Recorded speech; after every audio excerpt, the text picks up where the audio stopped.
Well, Howie Roseman got to enjoy about 24 hours of people in Philadelphia really liking him. That was a fun day for Howie. Yeah, I guess that's more than most drafts. So he's ahead of the game. Welcome to Eagle Eye, brought to you by Car Shop. Once certified, used cars reconditioned like new. That's Car Shop, formerly Car Sense. Day two of the NFL draft in the books with Reuben Frank. I'm Dave Zangaro. Rube, we have a lot to get to today. It's funny, that DeVonta Smith pick, everyone's riding high, and all of a sudden, people are not a fan of Howie right now. We're going to get into his second round pick of Landon Dickerson from Alabama, the third round pick of Milton Williams, and some of the drama that surrounded that pick that got caught on camera. We'll also talk about the biggest need the Eagles had entering this draft remains unfilled. And at the end, we'll talk a little bit more about DeVonta Smith and what I've been able to learn about him in the last day. But let's start with the second round pick. I don't think it's a surprise the Eagles used a relatively high draft pick on an interior offensive lineman. We've talked about how big of a need that was. And we even thought that there was a chance they'd use it in the first round. But the pick itself, Landon Dickerson, what did you make of it? Well, it's a risk, and it's a big risk when you look at his injury history. Two ankle surgeries, two torn ACLs, young guy, big guy. That's quite an injury history. And this is a team that's had their injury issues over the last few years have been well documented. We talked about Caleb Farley and the red flags with him and his back issue. Landon Dickerson's issues are much more extensive. Most of the injuries when he was at Florida State, and then the last ACL when he was at Alabama. Also, 335 is really big for a center. And I don't know if there's ever been a center, maybe Damian Woody. I mean, he was a really big Boston College and he had a long career, but you worry about, and Stout likes athletic, guys who can run down the field and he's like 50 pounds bigger than Jason Kelsey. So, but he's tall too. It's not like he's like short and stubby. That's another thing. He's pretty tall for an interior lineman. He's like 6'6". Yeah. Yeah. And it's not a classic center build. So the injuries, I mean, if he's healthy, I think he's a potentially really good player, and it's certainly a need. There were guys, certainly Josh Myers is a guy who I thought would make a lot of sense for them there. There were some pretty good interior linemen. I'm not saying he can't play. I think he's going to be a good player if he's healthy, but I mean, what was the stat? 4 of his 5 seasons, because he had one redshirt year and played a 5th year. I think he got hurt week 3, one of the injuries. 4 of his 5 seasons have ended with an injury. So, the reason they need an interior lineman is because Kelsey is 33 and Brandon Brooks keeps getting hurt, and they need to be able to rely on a guy. And I just don't know how you can count on a guy who has such an extensive history. And we asked him, he was asked about it a few times and said, what's in the past is in the past and no one's going to outwork me, which, I appreciate that, but that has nothing to do with your injury history. And, so we'll see. It's a risky pick. I saw one scout, and I wish I could remember who it was, who said he wouldn't take him in the first 5 rounds just because he doesn't think he'll be able to, and I think you asked him about the cumulative effect of, we've seen it with, and Sidney Jones is an obvious comparison. He had hamstring after hamstring on top of the Achilles at his pro day in 17, and he just wasn't the same guy. He just couldn't run the way he used to. And obviously an interior offensive lineman and a cornerback are different animals, but injuries can have a cumulative effect on you. And there's a reason some guys get hurt so often because, your gait changes, your body changes, you're trying to compensate for one thing, you hurt another thing. I really worry about his ability to stay healthy. I really do. Yeah. I mean, when you talk about risk reward, that's this pick in a nutshell, because the reward could be huge. I mean, he could end up being a 10-year starting center. He could end up being an all-pro guard. I mean, that's the talent level we're talking about here. And he has all the intangibles too. I mean, the Eagles mentioned it, but Alabama loved him. I mean, they like he was a leader of that team. And I know it sounds hokey to talk about that stuff sometimes, but it matters, especially at that position. If you're talking about a center, he has all that. I mean, and from that perspective, from the actual player, he has some nastiness to him as an interior lineman. He can be a really good player, but man, the risk. It feels like, I asked Howie about, you guys have talked about.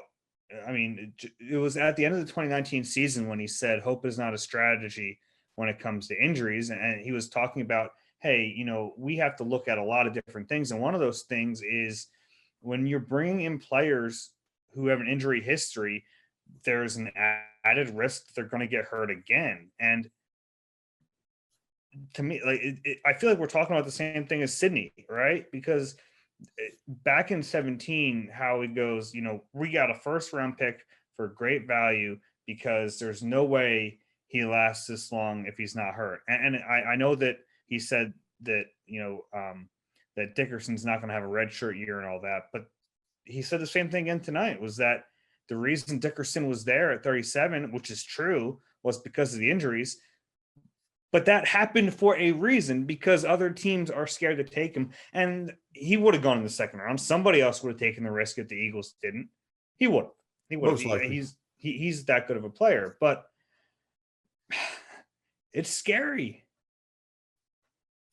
It is. And, we won't know for a while if it's going to work out. We might. But I remember there was a player, and I wish I could remember who it was. This is one of my one-eye stories, but he kept getting hurt, and it might have been Anthony Toney, the old fullback. He was always hurt, and we asked him about being injury prone. He said, "I'm not injury prone. I just get hurt a lot." and I wouldn't have made the move. I would not there.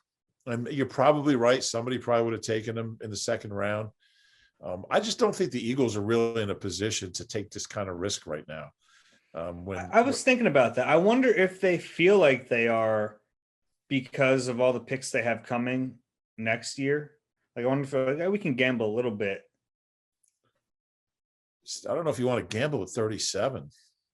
Yeah, I get it. And there were good players on the board. I mean, players that would have played immediately, and maybe they looked at it and thought, because everyone's talking about corner, right? And we're going to get into the cornerback situation in a little bit, but maybe they felt like they would have been reaching for a corner there. The next corner to come off the board was at 44. That was Kelvin Joseph, Kentucky, who, I mean, he has some red flags there too on a personal standpoint. He went to Dallas, which I didn't know. That's kind of funny. But Asante Samuel Jr. went at 47, 10 picks later. There were other players. Jeremiah Owusu-Koramoah went at 52, pretty late for him. There were good players on the board that were safer, definitely safer. Maybe the ceiling's not as high, but safer, and they would have played this year. And I think that's the one clear thing about these two picks when we look at them together, is that they drafted linemen, which they're going back to the trenches, but also they drafted players that they're probably not going to need to rely on this year if things go to plan, which tells you not that they're punting on this year, but that they understand the situation. They're not trying to fill holes, which on one side, you're like, I get it. They're trying to take the best player available, but Dickerson's not lining up opposite Darius Slay in week one, is he? Yeah. You asked Howie about Dickerson's injuries, and he said, first of all, our trainers, our doctors do an unbelievable job. Our performance staff of really vetting these guys. He didn't really have an answer. I don't know. I mean, he talked about what a quality person he is, but that has nothing to do with getting hurt. He could be the best person ever born, and and sprain your ankle and miss 8 weeks. I think he was going through all that to show the upside of if it works. But I think there's also a fear in there that you get blinded by the upside and you can't see what's in front of you. And hey, maybe this works out and maybe they look like geniuses, but the risk is so scary, so scary. And another thing I asked him, they're clearing this guy medically, obviously, because they picked him. It's a weird year for information in this, and how he admitted that. He said, it's a year where we're still getting medical information as the draft is going on.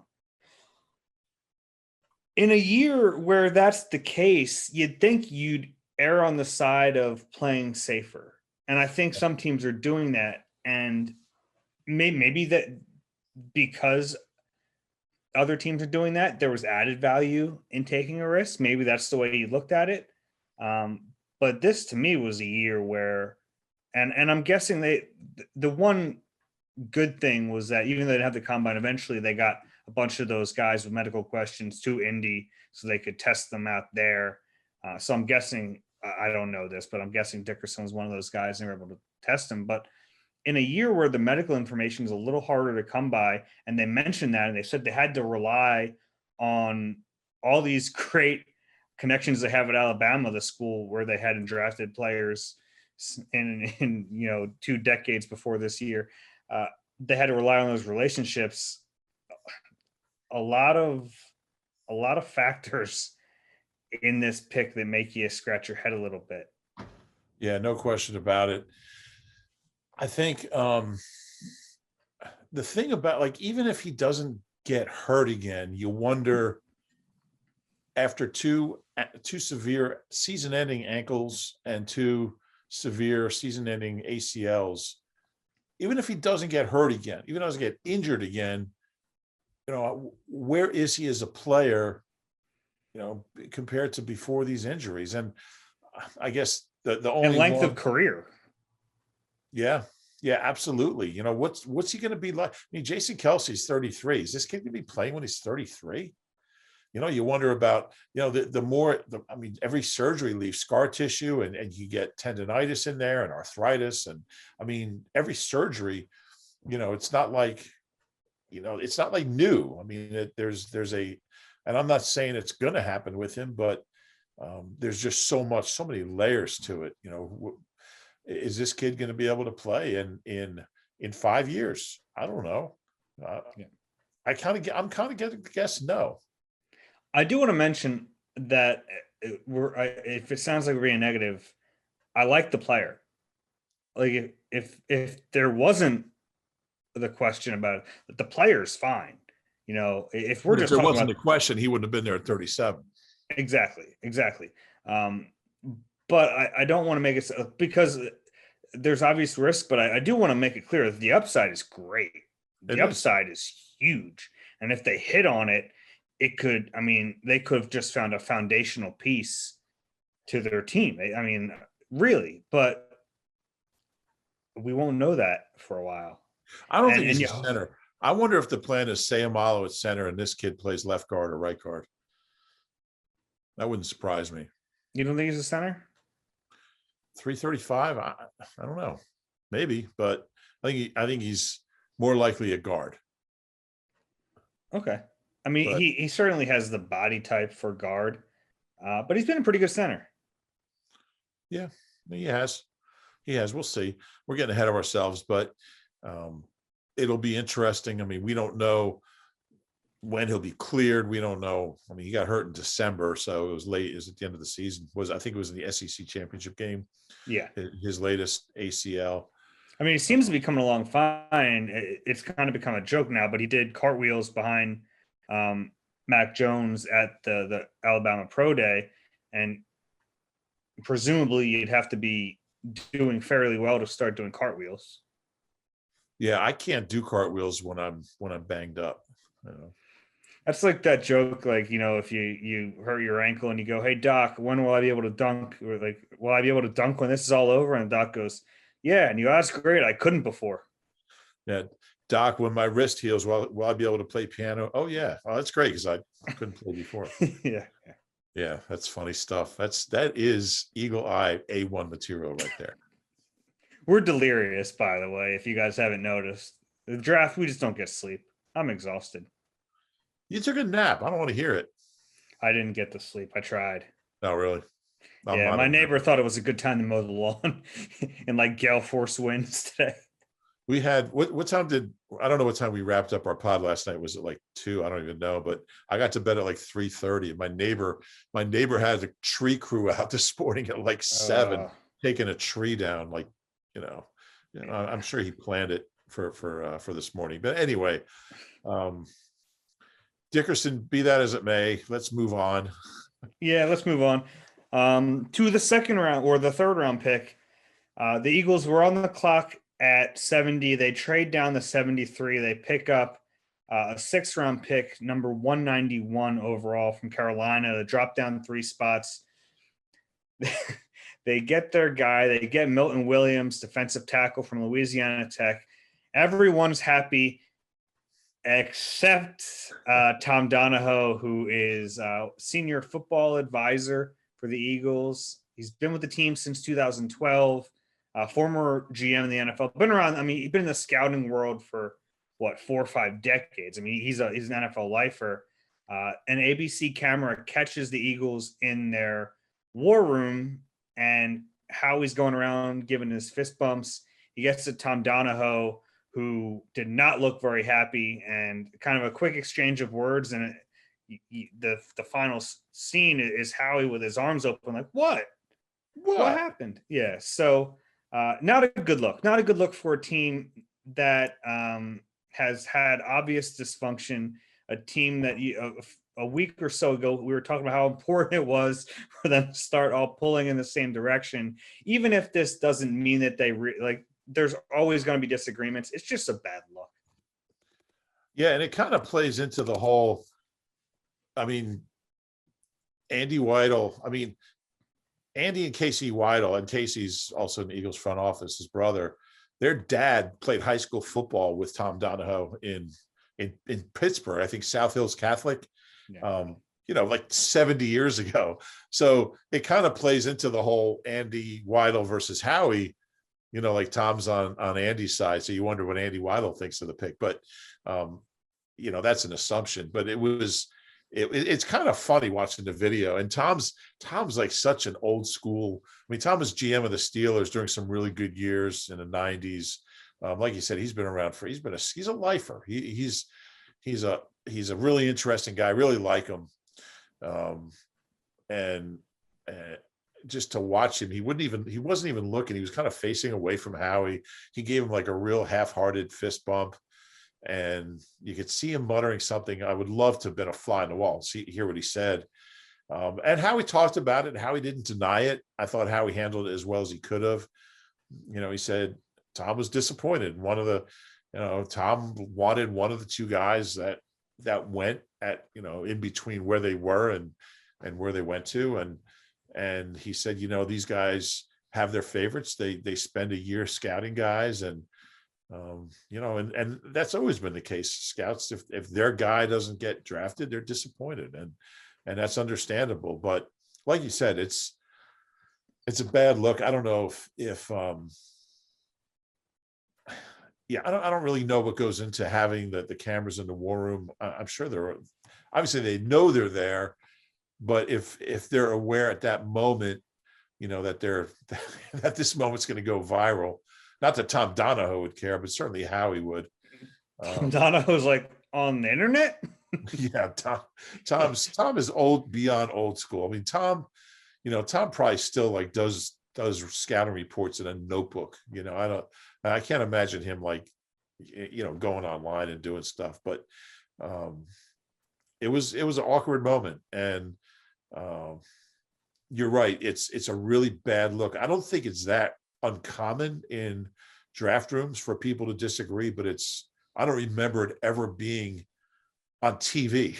Yeah, it's not good luck to get it on TV, especially in an off season where you fire the coach, a bunch of crap comes out about that, the quarterback wants out, and you have all the reports of dysfunction and scouting versus coaching. analytics versus coaching and scouting. And it's, you have all that. And then on day 2 of the draft, after you had some momentum on day 1, everyone seems to be pulling in the same direction with the first round pick in the 3rd round for that to happen. It's unfortunate. And if you're looking at it, so the Panthers traded up. They took Brady Christensen from BYU, the offensive tackle. The next player who went was Aaron Robinson from UCF. Gun to my head, he's probably, I'm guessing that was the guy that Tom wanted. And that's just a guess. But Aaron Robinson was the guy who we thought was a 2nd round type pick, and he lasted longer. Maybe the Eagles didn't like him as much because he's a little shorter. He probably projects as more of a nickel, but talented. I certainly value there. And you just hope, if you're an Eagles fan, that they really had these 3 guys or these 2 guys with the same exact grade. Because if they had one of them higher than the other, and they traded down to pick up a 6th round pick in a draft that we all know isn't very deep, and you already have 3 6th round picks, it's not worth it, right? If you have one guy, you take that guy. You don't get too cute. And we talk about how we understanding how to maximize value in the draft. Sometimes you got to just pick the freaking player. Like if you had, and I don't know the case here, we'll never know. Or maybe we will at one point. But like if they look, hypothetically, if they had Aaron Robinson even a smidge above Milton Williams or the other guy who I forget who it was, Lee McNeil, D tackle from NC State. He went 72 to Detroit. But if you had one of those 3 guys, even like a hair above the other 2, you don't trade back and you take, right? Do you agree with that? Yes. Yeah, there's no question. Or if there's a position you need, and that could be the tiebreaker, you do that instead of trading back for pick 191. Yeah, I'm guessing that was the case. It doesn't mean I don't like Milton Williams, the guy they did take at 73 ultimately. I think he's got a chance to be a piece. We'll see, but I mean, athletically, he's a freak. I know we take all the pro day numbers with a grain of salt, and he's undersized. If he's going to be an interior lineman, I think he's 284. So that, that's undersized, but there were a few of those guys in this draft. Odigizua went a few picks later, and he was around the same size, maybe even smaller. So I'm okay with that. If you have pass rush upside as an interior defensive tackle, which I think he does, and like the numbers he put up at his pro day, I mean, the spider chart is outrageous. I mean, 93rd percentile, 94th percentile, 99th percentile. I mean, he ranks, I think, overall like 98th, 99th percentile in overall athleticism at his position. And some of that comes because he's undersized, but the raw talent is there, obviously. And he has a chance to be a good player. I liked that he mentioned, he was really honest in his Zoom call with us. And he mentioned he thinks he'll be used on the edge or not on the edge, but outside on early downs, and then put inside, kind of like a NASCAR package on 3rd down, so we can get after the passer. I like that he kind of knows what he is. Yeah, that's true. Very, very aware of his strengths and limitations. He didn't have illusions of being something he's not. There's no question about it. It's a position where, you look at it, Fletcher's 31, Hargrave signed for another 2 years, I believe. Yeah. 3-year deal. Years. They signed Ridgeway, who's just a guy. So I wasn't surprised they took a D tackle in the 3rd round. I thought it might be the other way around, D tackle in the 2nd and interior alignment in the 3rd. I don't know if the D tackle lined up. It value-wise. didn't seem to. You're right. Edge might have. Yeah, Edge might have. But I do like the player, and I don't mind the pick. It was just kind of, I mean, it's something that he's gonna be associated with that, probably for quite a while, maybe his whole career.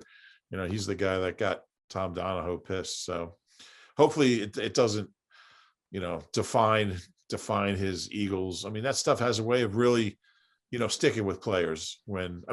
Stacey Andrews, it was always, this is Stacey's day. It was like the whole time he was a bust, so yeah, but that kind of stuff, you get tagged with that kind of stuff, and it's not always fair. He seems like a good kid. He wants to do well, a hard worker. So we'll see how it goes. But I did appreciate that part of Howie's answer, that he was like, look, I don't want to take away from his day, which is fair, but also it's an important question to ask when there's But he answered it. I thought he answered it honestly. He said, yeah, Tom was disappointed.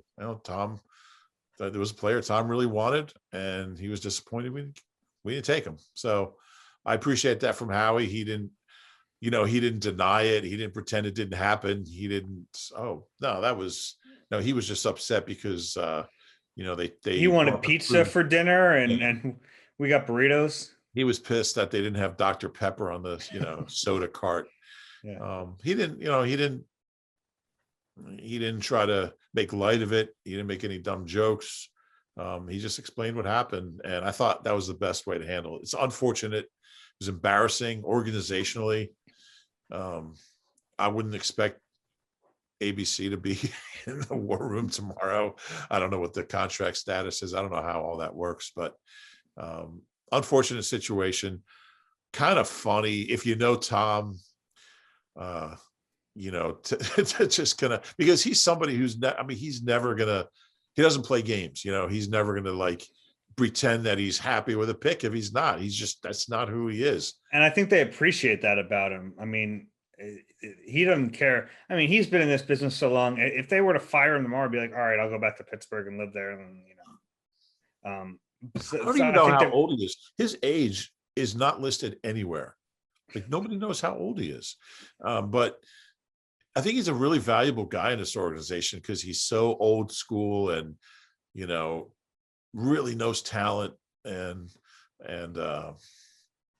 I think he provides, it's like so much of the front office is, analytics and just modern this and that. And he just kind of provides a different viewpoint, a different different sort of set of eyeballs. And he's never done an interview. I think he was available once. They had all the scouts in the cafeteria. I think it might have been like during like in 13. They had all the scouts in the cafeteria in like 13 or 14. And Tom, it was the one time we actually got to talk to Tom Donahoe. And I remember somebody asked him about Jason Peters because he was in Buffalo when they converted Jason Peters from tight end to offensive to a left tackle. And and he told the story about how that all came about and how he went up to JP and suggested it. And, it was a great story because we'd never heard it before. And he just, that was like 7-8 years ago, and he hasn't talked to the media since. So interesting guy. I wish he did, because he's got a story for everything. And before the Eagles hired Joe Douglas, he kind of had an elevated role. Like, he was almost running the personnel department as an interim until they hired Joe. Right. For about a year. Yeah, because when Chip got fired, he was involved in that search process for Joe Douglas. He was. Yeah, he got some vice president or some title when Chip got fired at the end of 15, and how he got promoted, restored to power, and Tom was like, he was running the personnel department for a while there. But anyway, unfortunate. I don't think it's all that unusual, but it is embarrassing. Hey, beer, wings, sports, PJ Wellahans is the place to get all three. Local sports fans gather together to catch all the action at your neighborhood PJ's. Visit pjspub.com to find your nearest location. Dave, I think we should cover the draft from PJ's. I'll do that next year. I was thinking tomorrow. Day 3? Yeah, I'm in. I'm definitely in. And maybe in day 3, they'll finally take a cornerback. Oh man, Dave's on his transition segue game here. 3 days, no corners. I think their most pressing need. I you don't want them to reach for somebody, and obviously Surtain and J.C. Horn were gone when they picked yesterday, and like you said, I mean, there's they're at the point where I don't think any of their picks really lined up with good value at corner, I and thought Tyson Campbell would have made sense, but he was the first pick in the he second goes at round. 33. Yeah, I think we both said at the end of the pod yesterday he was the guy that you really kind of target there. But it kind of it probably was a long shot that he would get down to 37. I don't know. The pass rushers didn't go where I thought they'd go. I know Ojulari had some medical concerns. He dropped. Boogie Basham went later than I thought. I thought there was a good chance, especially after the edge rushers went. They went the last 3 or 4 picks of the first round. I thought, man, the edge rushers that are left are going to go early in the first round. Maybe it'll push a corner. And I thought Campbell maybe would get pushed to them. It didn't happen. It didn't happen. So, it's I don't know what they're going to do. They've got Darius Slay, who's a fine player.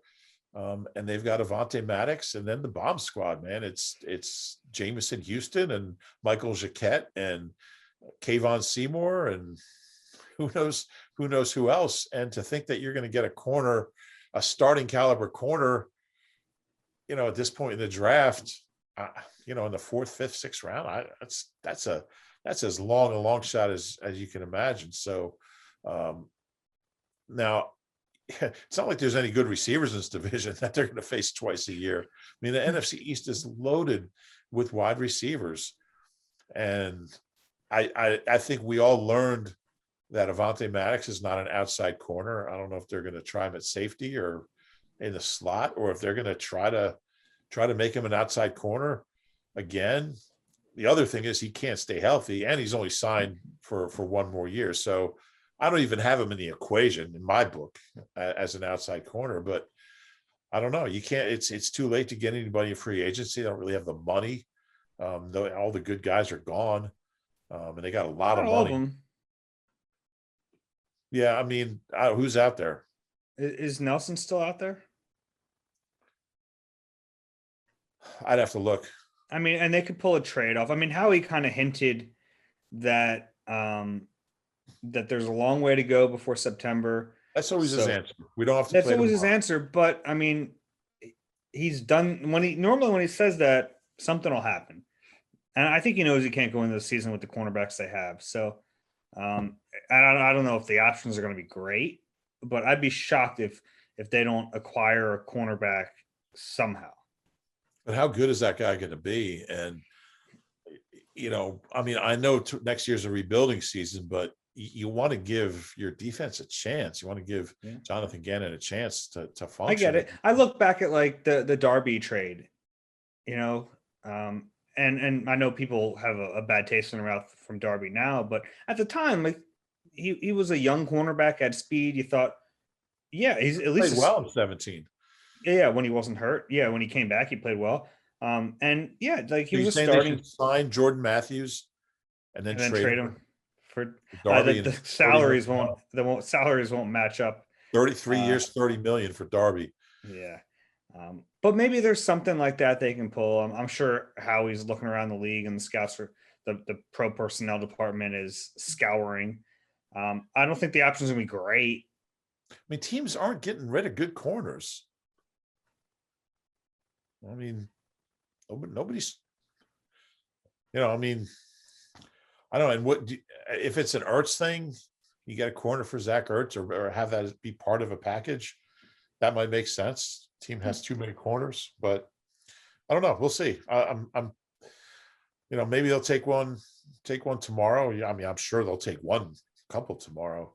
They have 8 picks tomorrow. Yeah. I mean, leave it to this team to load up on day 3 picks in one of the shallowest drafts we've ever seen.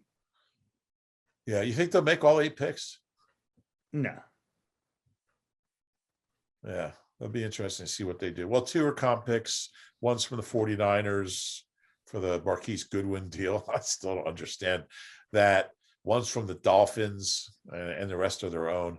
Yeah, Well, we'll they had the see. one from today from And Carolina. the one from today. Yeah, we'll see how it goes. I think your chances of finding a corner who can, who can play. It's really kind of crazy that they just haven't. I mean, Darby played well. Jalen Mills played well as a corner for, I think in 17, he gets the most out of what he has. He's really good in the red zone, but they just haven't had a good cornerback since Asante.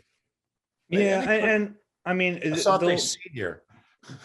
they'll be able to hide their corners a little bit easier, um, given what we expect from this defense. They won't be asked to play quite as much man, um, as they were on. Like, Jim Schwartz defense is tough on corners, so um, I think they'll be helped out a little bit. I think even the corners that were here under Jim Schwartz would look a little better under Gannon. Um, just Possibly. given the It's not like defense. their safeties are, you know, beyond. I mean, the whole secondary is precarious right now. Yeah, I mean, yeah, there's questions. And there were defensive backs.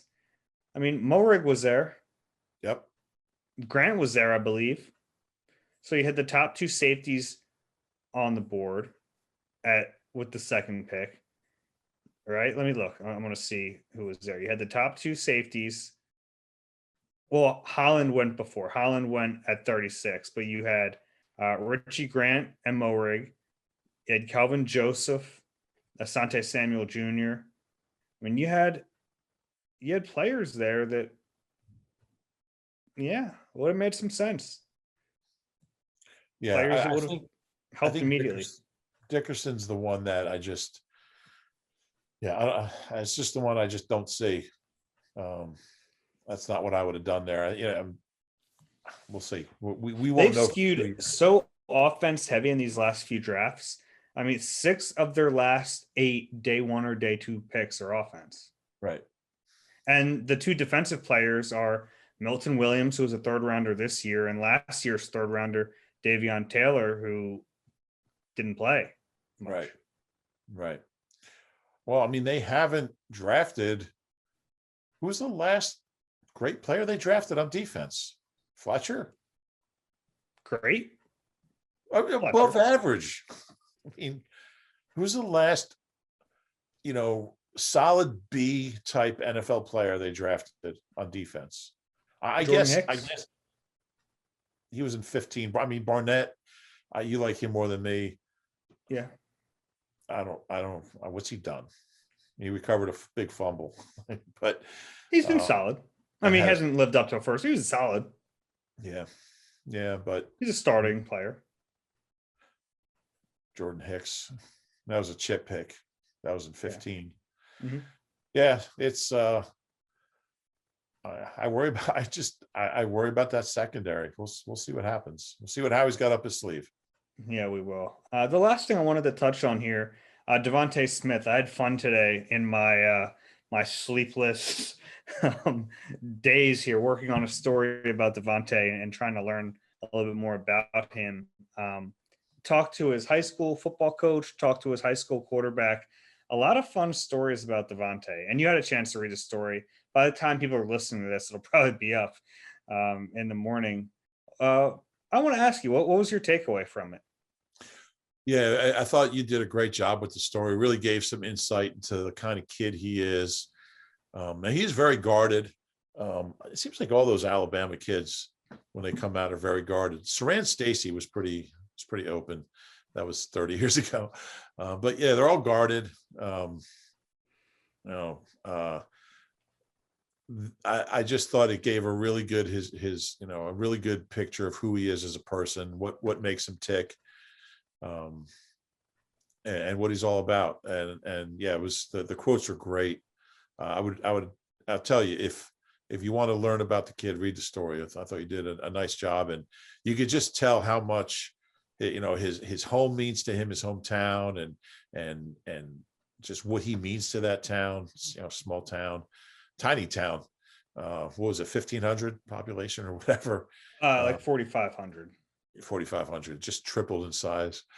But yeah, it's really interesting. I think as he gets more comfortable, he'll open up. A lot of these guys do.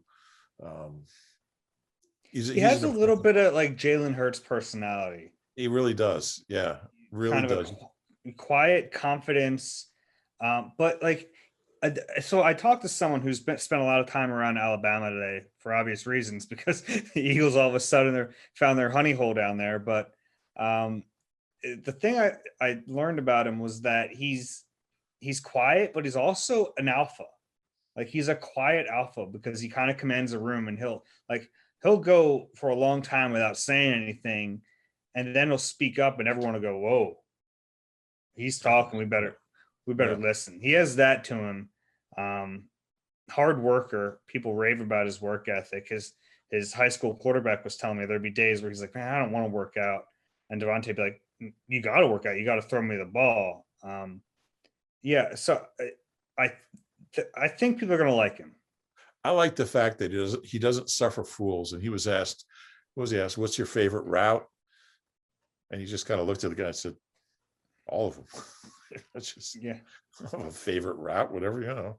One thing about all three of these guys, they all emphasized how much being part of a team meant to them, how much being a team player meant to them. They all kind of came across as unselfish team type guys. I know that's big for Howie and Nick. Who knows where that goes? Who knows how important that is? But it did strike me that all three of them emphasized their versatility, you know, being able to play various positions, not being pigeonholed. So there was kind of a thread there with all three of them. Whether that means they can play, I have no idea, but it did strike me as interesting.